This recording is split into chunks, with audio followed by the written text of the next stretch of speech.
За товчхон санал хэлье. Энэ их зүйтэй зүйл ер нь болж байгаамаа. Яг Улаанбаатар хотод тулгамдж байгаа олон асуудал байгаа боловч яг амьдрал дээр өдөр болгон цаг минут болгон тулгамдж байгаа асуудлуудын нэг бол энэ яа харахгүй мөн болцсон шүү дээ. Тэгээ ер нь бол цагдаагийн байгууллагын хандлагчлахад би цагдаагийн байгууллагыг маш их дэмжиж ажилладаг хүн шүү. Боддоор. Одоо замын цагдаагийн албанд бол жишээлбэл хамгийн сүүлийн үеийн тэр гэмтрийг илрүүлдэг програмыг энэ нийслэлд ажиллаж байхдаа л хөөцөлдөж эхэлсэн. За саяхан гардуулж өгсөн. Одоо гэмтрийг илрээл их сайхан байна л гэж надад мэдээлэл өгсөн. Дэмжих үедээ дэмжин, за хэлэх үгээ бол хэлж шүүмжлэх үедээ шүүмжлэн та бүхэн бас энийг бодолцож авах хэрэгтэй. Урд урдын нийслэлийн хурлын дарга нар ингэж цагдаагийн байгууллагад ач холбогдол өгж өөрөө очиж хамт ажиллаж явж ирснийг би мэдэхгүй. Манай одоогийн хурлын дарга баяр бол та бүхнийг онцгой дэмжиж байгаа. Би хамтарч ажиллаж байгааг ингээ харж байна. За өнөөдөр Батцог төлөөлөгчийн одоо ахалсын ажлын хэсэг маш зүйтэй санал санаачлалуудыг гаргаж шийдвэр гаргах гэж байна. Тэгэхээр та бүхэн тодорхой судалгаа, тоо, үр дүн ярьж сурнаа. Одоо ерөнхий байдлаар ярьж болохгүй.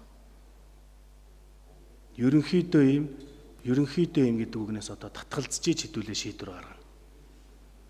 Сайн тал нь юу юм, муу тал нь юу юм гэдгийг л бид нар ядаж хэмжээ сурчих хэрэгтэй байгаа юм аа. Аюулгүй байдал хамгийн чухал юм бол аюулгүй байдлын асуудлууд байна.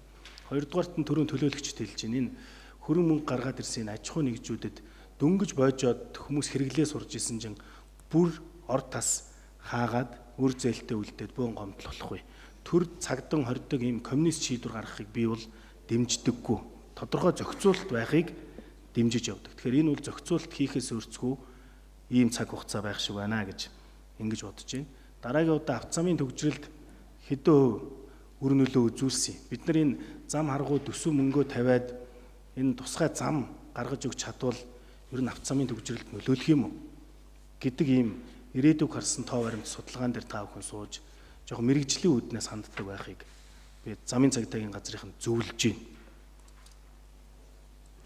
Тэгээд түрүүн бас хэлж байна. Энэ бол хүүхдүүдийн хоббитой ч холбоотой, за хүсэл тийм зорилготой ч холбоотой юм олон эрх шиг байгаа юм аа. Тэгэхээр энийг тодорхой зохицуулалтууд байж л шийдэгдэнэ. Ягаад тэгэхээр нэг хүний эрх шиг нөгөө хүний эрх шигээр эрхээр хязгаарлагддаг ийм л нийгэмд амьдарч байгаа.